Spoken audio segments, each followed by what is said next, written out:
The following is a segment from the Carl King Podcast. If you enjoy this show, be sure to like, subscribe, and send us burritos. I hate this song, Can we turn it off now and check out something else and not listen to it all day long? I hate this song, The idea wasn't bad, but now I'm super sad because they did it all fucking wrong. Up next we have Marlins Will Soar by Scott Stapp, submitted by Derek Keller.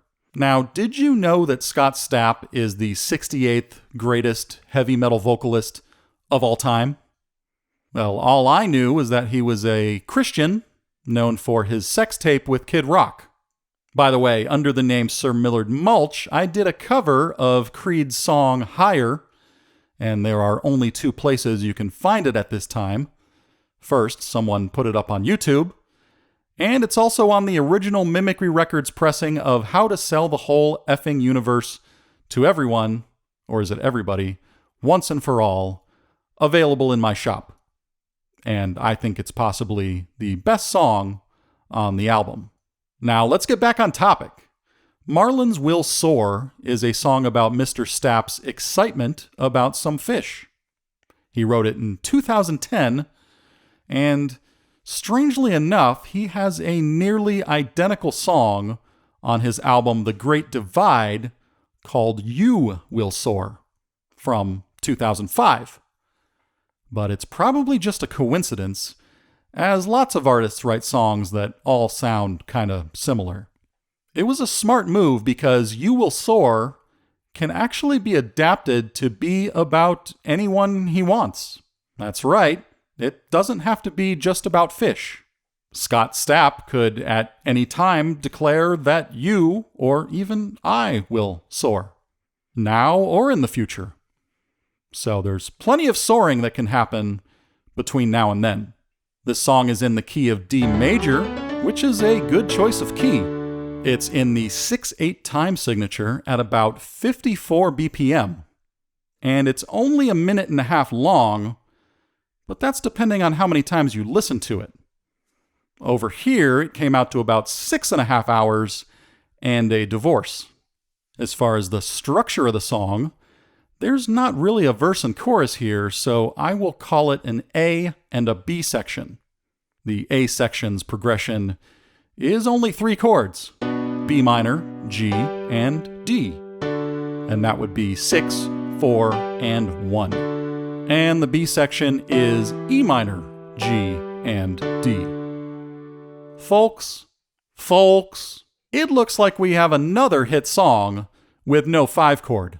Now, if there were a 5 chord, it would have been an A major.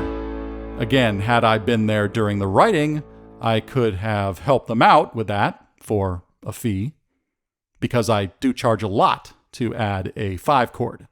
But here's what's important. The thing that makes Scott Stapp special is his mastery of the technique known as vowel modification. Like a lot of other professional vocalists, Scott Stapp turns his mouth into a tube, much like a tube you would use for feeding cockroaches to a pet reptile. Now, if you want to try this at home, I recommend doing it without the cockroaches. So what you do is you create space in your mouth, but then you press your tongue forward to fill that space. And you want a tiny opening, or lots of R. And you give everything an R sound. And vowel modification is a popular technique in singing, and it's well known that you want to make as many vowels into R's as possible. And Scott Stapp does an outstanding job of that in every song he sings on. So let's talk about that vocal melody. You might notice he employs some modal interchange on the phrase, "Come on, Marlins, make us proud." He sings a minor third over a major chord on the word us, as in, make us proud, and that would be borrowing notes from the parallel minor key, or D minor, which is a very clever move.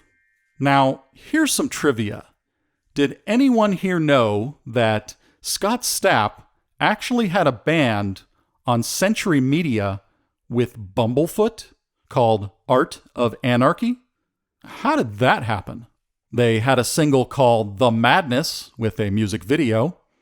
Now, everyone go watch that because I am confused. Does anyone else notice that he barely sounds like Scott Stapp? Did someone else actually sing that one in the studio? And Scott Stapp just showed up for the music video? I'm serious. Go listen to it. Try to convince me and yourself that it's the voice of Scott Stapp, because it cannot be done.